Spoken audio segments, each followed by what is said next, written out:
Hello दोस्तों, स्वागत है आप सभी का DLS न्यूज चैनल पर एक बार फिर से। तो आज तारीख हो गई 16 मई 2021, दिन संडे रविवार, और बात करेंगे आज के मुख्य समाचार और टुडे ब्रेकिंग न्यूज के अपडेट वीडियो में नजर डालेंगे देश भर की तमाम बड़ी खबरों पर। कारोबारियों के लिए, काम धंधा रोजगार करने वाले लोगों के लिए सरकार की एक नई स्कीम, नई योजना आई है, मैं आपको बताऊंगा। वहीं कई राज्यों में एक बार फिर से लॉकडाउन को बढ़ा दिया गया। सबसे बड़ी बिग ब्रेकिंग न्यूज अपडेट आ रही है, किन किन राज्यों में लॉकडाउन बढ़ चुका अपन जानेंगे, किस तारीख तक बढ़ चुका, मैं आपको पूरी बड़ी खबर बताऊंगा। इसके अलावा चक्रवाती तूफान तोकते वगैरह को लेकर भी भयंकर अलर्ट जारी किया गया है। मौसम विभाग की तरफ से आज कल के बीच में तूफान आने को लेकर सबसे बड़ी भयंकर चेतावनी आ रही है 8 राज्यों के लिए। किन किन राज्यों में है जानेंगे अपन। वहीं मोदी सरकार की तरफ से कुछ बड़ी घोषणाएं और कुछ नए नियम भी निकल कर आ रहे हैं कोरोना को लेकर, जो हर एक भारतीय नागरिक को जरूर जान लेना चाहिए। कोरोना के अलावा भी एक और बड़ी गंभीर बीमारी का खतरा भी मंडरा रहा। कौन सी बीमारी है मैं आपको बताऊंगा। अच्छा, इसके अलावा आधार कार्ड को लेकर भी उदय की तरफ से नया नियम आ चुका है। तो जानते हैं दोस्तों एक एक करके आज के 50 बड़ी ही इंपोर्टेंट यानी कि महत्वपूर्ण बड़ी खबरों पर नजर डालते हैं फटाफट से।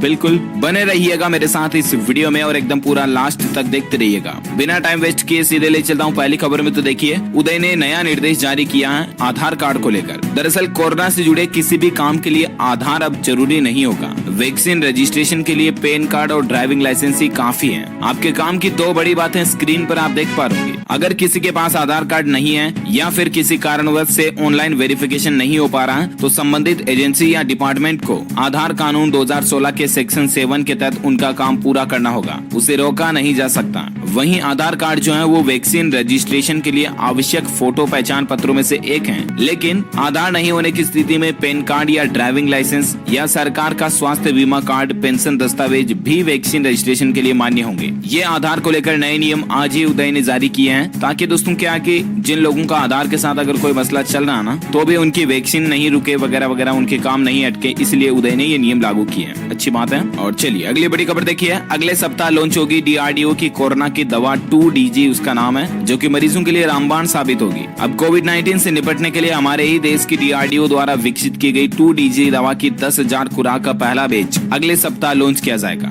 और इसे मरीजों को दिया जाएगा। यानी कि कोरोना की अब एक और नई दवा कोवैक्सीन और कोविशील्ड वगैरह के अलावा भी अब ये DRDO की दवा भी कोरोना मरीजों के लिए अच्छी साबित होगी। अगली बड़ी खबर देखिए। कोरोना संकट के बीच 28 मई को GST काउंसिल की 43वीं बैठक होने जा रही है और वित्त मंत्री निर्मला सीतारमण की अध्यक्षता में ये जो GST काउंसिल की बैठक होगी ना, इसमें कुछ अहम मुद्दों पर फैसला लिया जा सकता है। जिसमें देखिए आप, दोपहिया वाहनों पर लगने वाले टैक्स की दर घटाने की उम्मीद है और GST सिस्टम में लाए जाने के बाद PNG गैस भी सस्ती हो सकती है। इस बार दोस्तों GST काउंसिल की मीटिंग में सरकार कुछ ये डिसीजन ले सकती है। आप स्क्रीन पर देख पा रहे होंगे कि GST रेट में सरकार राहत देगी। घरों में इस्तेमाल होने वाली PNG के लिए 5% GST टैक्स घट सकता है। वहीं 2 व्हीलर पर 28% GST, कमर्शियल व्हीकल पर 12% से 28% टैक्स लग सकता है। कमर्शियल पाइप्ड गैस पर 18%, जबकि CNG पर 28% टैक्स लग सकता है। तो ये कुछ फैसले 28 तारीख को होने वाली GST काउंसिल मीटिंग में लिए जा सकते हैं। मे बी प्रोबेबिलिटी बन रही है ना। Official update GST council meeting के बाद जो भी मीटिंग के हाईलाइट्स आएंगे, पॉइंट आएंगे, तो मैं आपको बता दूंगा 28 तारीख के दिन अलग से एक सेपरेट वीडियो में DLS न्यूज चैनल पर ही, ठीक है ना। तो इसके लिए आप एक काम करना ना यार, आपके इस वीडियो के नीचे दिए गए लाल बटन को दबा करके DLS न्यूज चैनल को सब्सक्राइब कर लेना और पास में एक घंटी का बटन बन के आएगा, उसको भी दबा देना। इससे होगा ये कि आप हमारे चैनल पर प्रकाशित होने वाली सभी तमाम बड़ी खबरें और मुख्य समाचार को तुरंत अपने मोबाइल पर देख पाओगे। ओके, फिलहाल बात करें अपन अगली बड़ी खबर में। देखिए आप, किसानों के लिए खुशखबरी है। अब बिना गारंटी के भी ले सकेंगे 1,60,000 रुपए तक का लोन।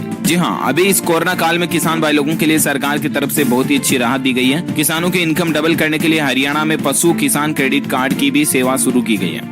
ये पशु किसान क्रेडिट कार्ड की शर्तें मोदी सरकार की किसान क्रेडिट कार्ड स्कीम की तरह ही हैं। इसके तहत अधिकतम 3 लाख रुपए तक की रकम गाय, भैंस, भेड़, बकरी और मुर्गी पालन के लिए मिलेगी। फिलहाल ये योजना हरियाणा राज्य से शुरू की गई है। वहीं देखिए दोस्तों, किसानों को लेकर और एक खबर ये भी आ रही है कि किसानों की आमदनी बढ़ेगी अब, क्योंकि मड क्रैब हैचरी टेक्नोलॉजी को 2030 तक का पेटेंट मिल चुका है। केकड़े का निर्यात बढ़ेगा इससे। दरअसल बात कुछ यूं है कि झींगा और केकड़ा पालने वाले किसानों के लिए काफी अच्छी खबर आई है। इस सेक्टर में बिजनेस करने वाले अब झींगा मछली के साथ साथ उन्नत किस्म के केकड़े का भी निर्यात कर पाएंगे, है ना। इसको भी सरकार ने खुल कर दिया कुल मिलाकर के। अच्छा, अगली बड़ी खबर देखिए। कोरोना के चलते रद्द हुई 4 धाम की यात्रा, श्रद्धालु घर बैठे ही कर सकेंगे बद्रीनाथ और केदारनाथ के वर्चुअल दर्शन, यानी कि ऑनलाइन ही दर्शन करने की सुविधा मिलेगी। भले ही दोस्तों इन बद्रीनाथ, केदारनाथ वगैरह इन 4 धाम यात्रा के कपाट खुलने जा रहे हैं, लेकिन फिर भी फिलहाल दर्शन करने की इजाजत नहीं होगी।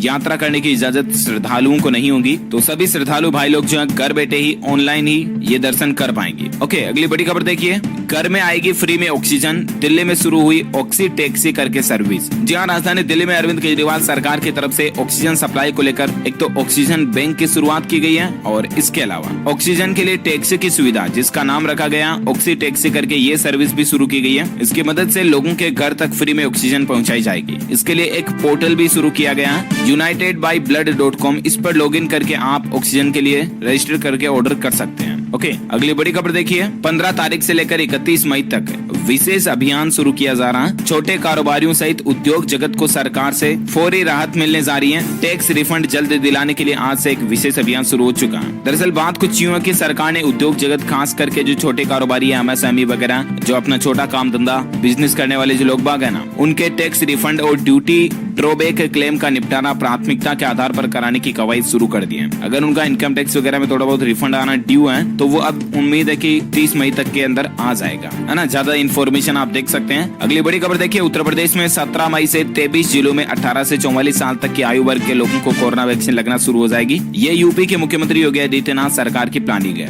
वहीं यूपी को लेकर एक दुख भरी खबर देखिए, अब यूपी के प्रयागराज से सामने आई भयावह तस्वीरें। गंगा नदी के पास रेत में दबे मिले सैकड़ों शव। ये तस्वीर देखकर आप अंदाजा लगा सकते हैं कि कितने शव जो है गंगा नदी के पास ढाबे पर रेत में, गंगा नदी के आसपास के जो किनारे पर रेत है ना, उसमें दफनाए गए हैं। और दफनाए भी ऐसे गए हैं उनको कि हल्की सी रेत हट गई वहां से और सारे के सारे शव दिखने लग गए। ये तस्वीरें कहीं ना कहीं दिल को झकझोर कर देने वाली हैं वाकई में। और ऐसे ही गंगा नदी वगैरह में जो डायरेक्ट शव बहा रहे हैं उनके खिलाफ अब मानवाधिकार आयोग ने भी केंद्र और राज्य सरकारों को एडवाइजरी जारी की है। नदियों में बहती लाशों को लेकर 4 सप्ताह के अंदर इस पर रिपोर्ट भी मांगी गई है, क्योंकि दोस्तों शवों की बेकदरी जो है वो संविधान के खिलाफ है। शव का भी कदर करना जरूरी है। मृत शरीर भी सम्मान और गरिमा का हकदार है, ये हमारा संविधान कहता है। लेकिन ये तस्वीरें कहीं न कहीं इस संविधान का उल्लंघन करती हुई दिख रही है, राइट। तो इस पर अब रिपोर्ट मांगी गई है, 4 सप्ताह में आएगी। फिलहाल देखिए आप अगली बड़ी खबर, उत्तर प्रदेश को लेकर और एक अपडेट ये आ रहा दोस्तों की 24 मई तक यूपी में लॉकडाउन को बढ़ा दिया गया। स्कूल, कॉलेज, बाजार, मॉल वगैरह सब कुछ बंद रहेंगे। 1 करोड़ रेहड़ी, पटरी और रिक्शा वालों को सरकार इस महीने 1-1 हजार रुपए भी देगी। 5वीं बार लगातार ये यूपी में लॉकडाउन को बढ़ाया गया है। किस तारीख को कब लॉकडाउन बढ़ाया गया तो जानकारी आप स्क्रीन पर देख सकते हैं। और अब आखिरकार उत्तर प्रदेश राज्य में 24 मई तक लॉकडाउन रहेगा।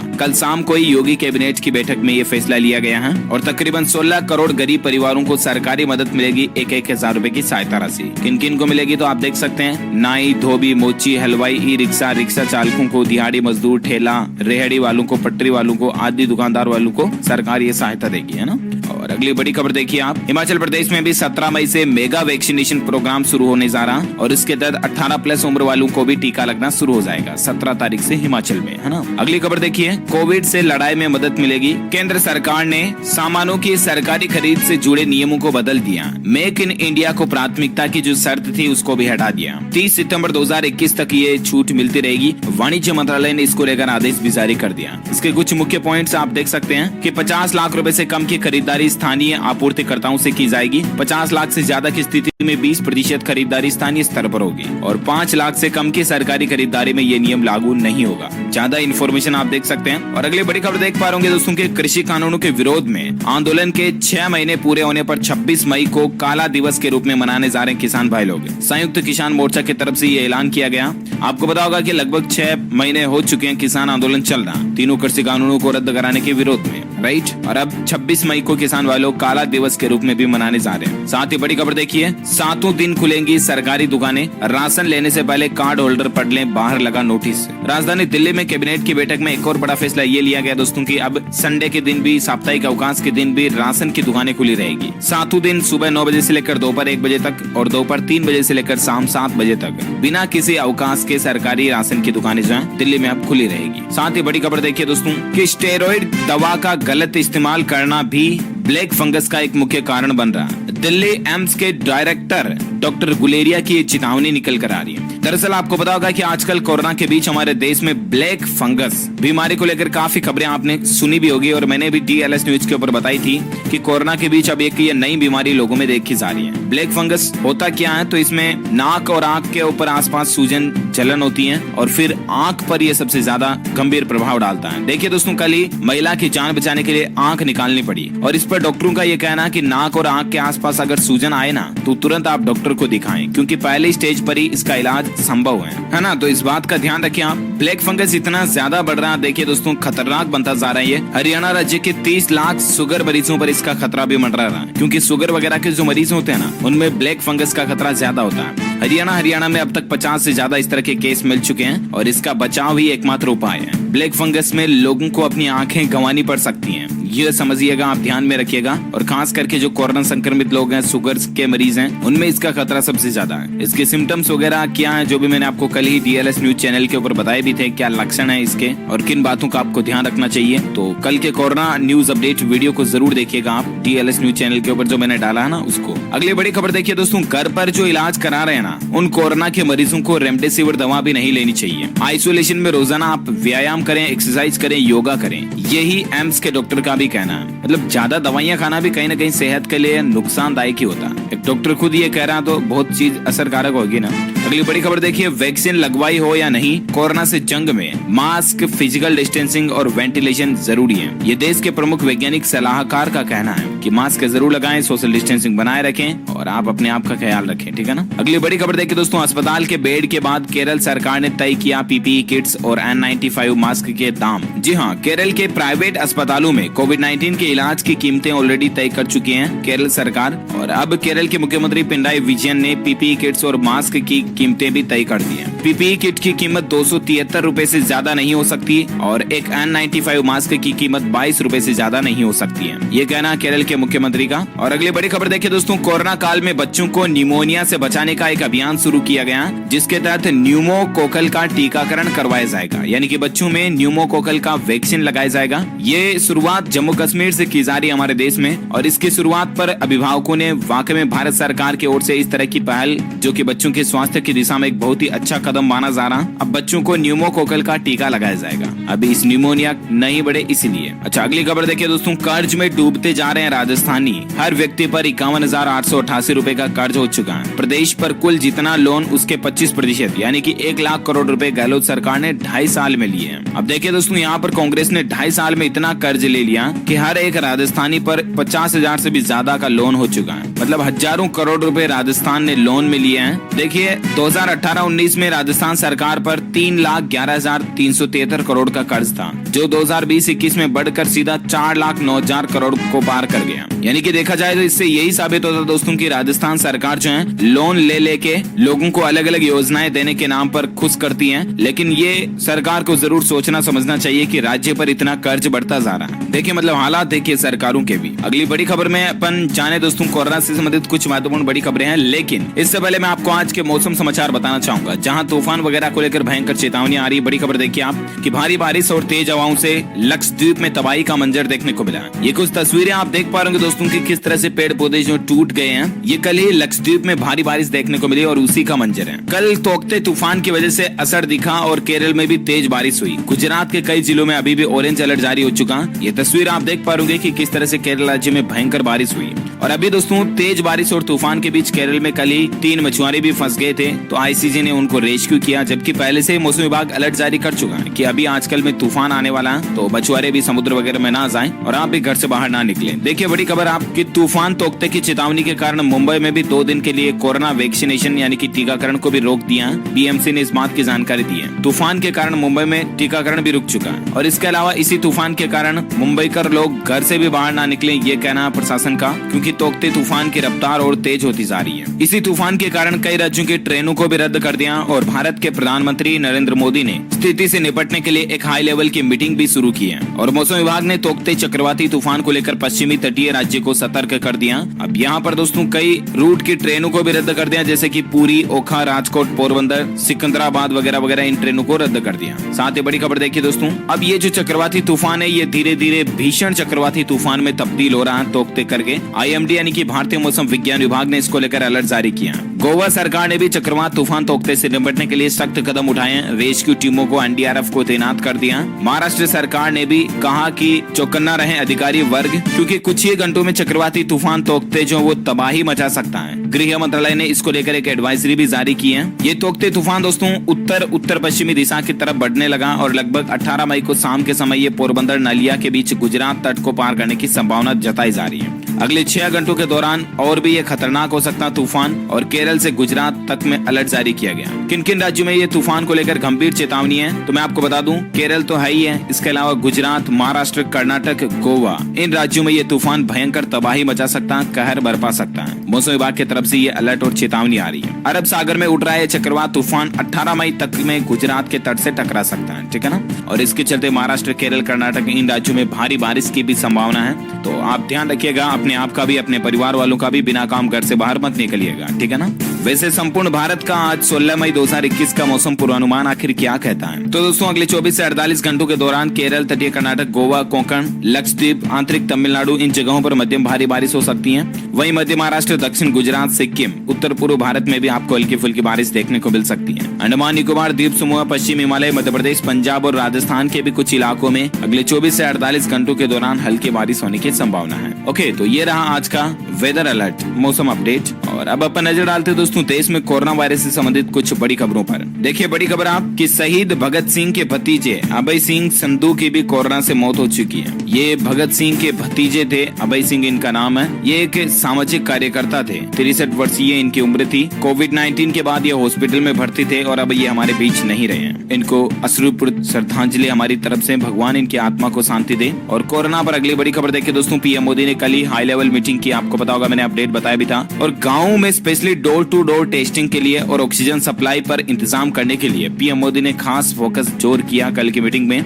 गांव में संक्रमण आजकल स्प्रेड कोरोना का ज्यादा बढ़ रहा है, राइट। तो इस पर पीएम मोदी की ये प्लानिंग है कि गांव में डोर टू डोर टेस्टिंग कराई जाए। हर एक घर में दरवाजे दरवाजे पर कोरोना की जांच की जाए, टेस्टिंग कराई जाए, ताकि फिर कोरोना की रफ्तार को, चेन को तोड़े जाने में मदद मिले। तो गाँव में संक्रमण पर ब्रेक लगाने के लिए पीएम मोदी ने यही हाई लेवल मीटिंग में फॉर्मूला दिया। और अगली बड़ी खबर देखिए, WHO की अमीर राष्ट्रों से ये अपील है कि बच्चों का टीकाकरण करने के बजाय वैक्सीन दान करें। कई जो रईस कंट्रीज है ना, बड़े बड़े विकसित देश, वो क्या कर रहे हैं दोस्तों कि वहाँ पर बड़े उम्र के लोगों को तो टीका लग चुका, अब वे अपने बच्चों को 18+ वालों को टीका लगाना शुरू कर चुके हैं। तो WHO का कहना है कि पहले आप गरीब देशों को वैक्सीन दान करो, फिर आपके वहाँ पर जरूरत है तो लगाओ। साथ ही देखिए वैक्सीन को लेकर सरकार ने भी ये दावा किया कि अगले 5 महीनों में 216 करोड़ कोरोना वैक्सीन डोज उपलब्ध करा दिए जाएंगे। तो ये भी राहत की बात है। अगली खबर देखिए आप, छत्तीसगढ़ राज्य में भी कोरोना का कहर नहीं थम रहा और अब 31 मई तक लॉकडाउन को बढ़ा दिया गया। छत्तीसगढ़ राज्य में भी 31 मई तक लॉकडाउन बढ़ चुका। अच्छा, सिर्फ छत्तीसगढ़ में ही ये लॉकडाउन नहीं बढ़ा, बल्कि दोस्तों और भी कई राज्यों में बढ़ चुका। मैं आपको अपडेट बता देता हूँ साथ के साथ। तो देखिए दोस्तों, कोरोना कहर के बीच वेस्ट बंगाल यानी कि पश्चिम बंगाल में भी सरकार का फैसला है, 16 मई से लेकर 30 मई तक संपूर्ण लॉकडाउन रहेगा। पश्चिम बंगाल की मुख्यमंत्री ममता बनर्जी की तरफ से ये फैसला लिया गया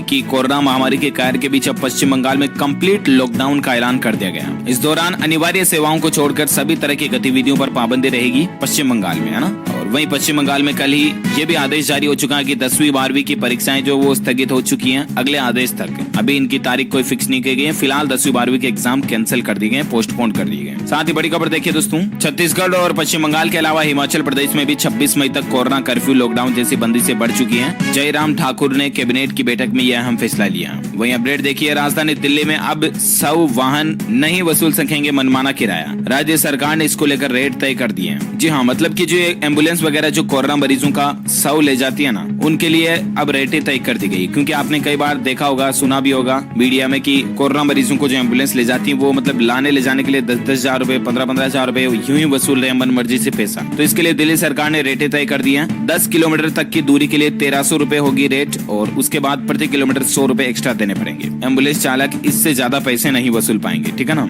अगली बड़ी खबर देखिए दोस्तों, बीते 24 घंटों में भले ही कोरोना संक्रमितों में ठीक हुए मरीजों की संख्या ज्यादा रही, लेकिन फिर भी ये आत्मसंतुष्ट होने का समय नहीं है। ये कहना हमारे देश के स्वास्थ्य मंत्री डॉक्टर हर्षवर्धन की तरफ से कि कहीं ऐसा ना हो जाए कि कोरोना के केस थोड़े बहुत कम हो रहे हैं ना हमारे देश में, तो आप वापस लापरवाही करना शुरू कर दो, है ना। इन बातों का ध्यान रखें, ऐसा बिल्कुल भी नहीं है। कोरोना की कहर वापस बढ़ सकती है, यही सरकार की चेतावनी है। साथ ही बड़ी खबर देखिए, गुजरात में 3 दिनों तक नहीं होगा 45 से ऊपर के उम्र लोगों का कोरोना टीकाकरण। गुजरात के मुख्यमंत्री रूपाणी ने टीकाकरण रोकने की वजह भी ये बताई है। दरअसल दोस्तों, भारत सरकार ने कोविशील्ड वैक्सीन की 2 डोज के बीच के गैप को 8 सप्ताह से बढ़ाकर 12 से 16 सप्ताह कर दिया, राइट। और इसके चलते गुजरात में 45 साल से और इससे ज्यादा उम्र के लोगों का टीकाकरण 3 दिन के लिए रोक दिया गया। सरकार का कहना है कि इसे वापस 3 दिन बाद फिर से शुरू किया जाएगा। साथ ही बड़ी खबर देखिए आप, गोवा में राज्य सरकार ने ली प्राइवेट अस्पतालों में भर्ती मरीजों की जिम्मेदारी। कोरोना संक्रमितों की मौत के बाद ये फैसला लिया कि जो प्राइवेट अस्पताल में भर्ती मरीज हैं उनकी भी जिम्मेदारी अब गवर्नमेंट की होगी गोवा में। अच्छा, भारत में आज के ताजा कोरोना आंकड़ों की बात करें ना, डेटा की, तो राहत की बात ये निकल कर आ रही दोस्तों कि पिछले 24 घंटों के दौरान 3,07,000 ही नए मामले देखे गए, जबकि 3.5 लाख से ज्यादा लोग ठीक भी हुए हैं। यानी कि आज भी ये रेशियो ठीक होने वाले लोगों की तुलना में कम ही है, तो ये अच्छी बात है। अभी भारत में कुल संक्रमितों की संख्या 2,46,79,000 से भी ज्यादा हो चुकी है। भारत में कोरोना के एक्टिव केस चल रहे दोस्तों 36,17,000 से भी ज्यादा। पिछले 24 घंटों के दौरान हालांकि मरने वालों की संख्या का आंकड़ा 4,000 से ऊपर ही पहुंच चुका है और अभी भारत में कुल 2,70,000 से भी ज्यादा मरीज अपनी जान गंवा चुके हैं इस कोरोना के चलते। ओके, तो ये तो रहा आज का ताजा कोरोना का डेटा। और आइए अब अपन नजर डालते हैं देश से जुड़ी कुछ और बड़ी खबरों में, लेकिन इससे पहले देखिए दोस्तों, कोरोना से अमेरिका में हालात सुधरने लगे।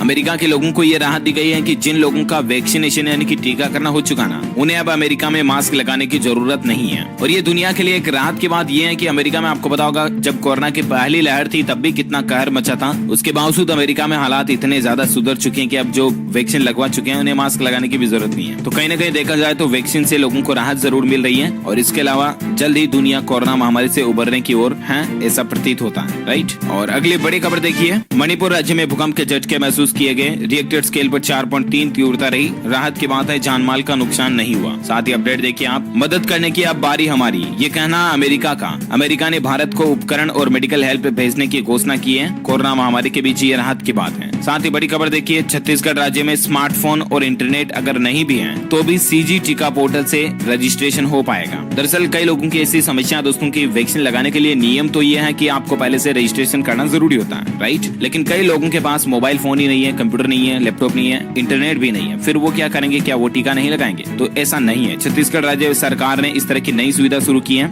कि अब वे लोग अपने प्रशासन के जो जिला पंचायत वगैरह है, नगर निकाय है, नगर निगम है, इन पर स्थापित हेल्प डेस्क के माध्यम से अपने आप को वेब पोर्टल में रजिस्टर करा करके टीका लगा सकते हैं, ठीक है ना। तो वाकई में ये गवर्नमेंट की अच्छी सुविधा शुरू की गई है। और अगली बड़ी खबर देखिए दोस्तों, इंटरनेशनल न्यूज को लेकर अपडेट है। आपको पता होगा इजराइल और फलस्तीन को लेकर बहुत ज्यादा गंभीर मसला चल रहा है आजकल, मानो विश्व युद्ध जैसी स्थितियां हमें देखने को मिल रही हैं। और ऐसे में ब्रिटेन से लेकर बांग्लादेश तक लोग सड़कों पर उतर चुके हैं। वहीं ब्रिटेन के प्रधानमंत्री जो बाइडेन ने फिलिस्तीन और इजराइल के पीएम से फोन पर बातचीत भी की है। कल ही देखिए दोस्तों, ये घटना भी देखी गई, इजराइल का मीडिया पर हमला, गाजा में इजरायली एयर स्ट्राइक्स में अल जजीरा और एपी समेत कई मीडिया ऑफिस तबाह हो गए। सेकेंडों में गिरी 12 मंजिला इमारत। ये तस्वीर आप देख सकते हैं, लाइव फुटेज हम आपको बता रहे हैं कि किस तरह से इजराइल और फिलिस्तीन के बीच माहौल बिगड़ा हुआ। साथ ही बड़ी खबर देखिए आप, कोरोना मरीज की देखरेख में मेडिकल स्टाफ की मौत होने पर हरियाणा सरकार देगी 50 लाख की आर्थिक सहायता राशि। यह हरियाणा गवर्नमेंट की तरफ से बड़ा ऐलान है। अच्छा, बड़ी खबर देखिए,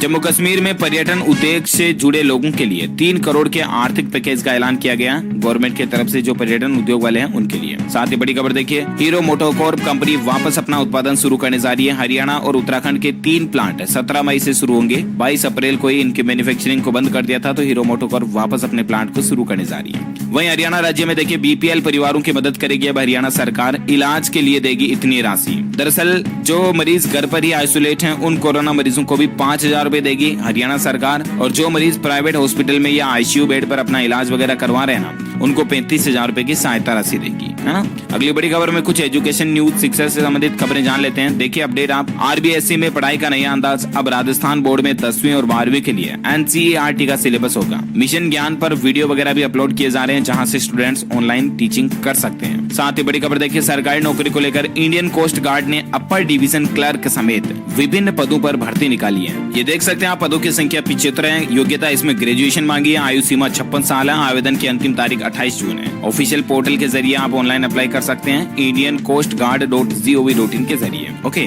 और अगली खबर देखिए, एजुकेशन से संबंधित और एक अपडेट ये दोस्तों की, केंद्रीय शिक्षा मंत्री जो हैं वो 17 मई को वर्चुअल बैठक आयोजित करेंगे, जिसमें सभी राज्यों के शिक्षा सचिव शामिल होंगे। और हो सकता है कि सभी राज्यों को लेकर एजुकेशन यानी कि शिक्षा पर कोई बड़ा फैसला लिया जा सकता है। तो 17 मई को मैं आपको डीएलएस न्यूज चैनल पर अलग से बता दूंगा। ओके, इसी कड़ी में दोस्तों यहाँ आज दिन भर की तमाम बड़ी खबरें, मुख्य समाचार, टुडे ब्रेकिंग न्यूज का अपडेट वीडियो यहीं फिनिश होता है। वैसे आप आप मुझे नीचे कमेंट करके बताइए कि एक साल में अधिकतम कितने रविवार हो सकते हैं, कितने संडे आ सकते हैं एक साल के अंदर अंदर। क्योंकि कई बार ऐसा होता है कि फरवरी 28 किए हैं, 29 किए हैं और कई महीनों में संडे एक्स्ट्रा आ जाते हैं 31 तारीख वगैरह के चलते। तो आखिर कुल मिलाकर के टोटली 1 ईयर के अंदर मैक्सिमम पॉसिबिलिटी कितनी है कि इतने रविवार आ सकते हैं। जो लोग इसका सही जवाब इस वीडियो के नीचे कमेंट बॉक्स में देंगे ना, वो रेंडमली सेलेक्ट किए जाएंगे हमारी DLS न्यूज टीम की तरफ से और आप जीत सकते हैं एक शानदार सरप्राइज गिफ्ट जो कि गिव अवे के रूप में आप तक पहुंचे दिया जाएगा। इसी के साथ ही अगर आपको ये वीडियो अच्छा लगा तो इसे लाइक करना, शेयर भी करना अपने दोस्तों के साथ फेसबुक और व्हाट्सएप पर। और हाँ, साथ में एक काम और करना है, DLS न्यूज चैनल को सब्सक्राइब करके बेल आइकन दबा देना, जिससे कि आप हमारी फैमिली का एक मेंबर बन जाओगे, जो कि वाकई में एक दमदार बात होगी। और इसी के साथ ही ख्याल रखना आप अपने आप का, अपने परिवार का भी। हम भगवान से ये प्रार्थना करते हैं कि आप और आपका परिवार सुरक्षित रहे इस महामारी के दौर में। ख्याल रखना, ठीक है ना? ओके, और बिना काम घर से बाहर मत जाइएगा, लॉकडाउन लगा, माहौल बहुत खराब है, आपको पता है। इसी के साथ ही thank you, take care, goodbye, जय हिंद, जय भारत, वंदे मातरम।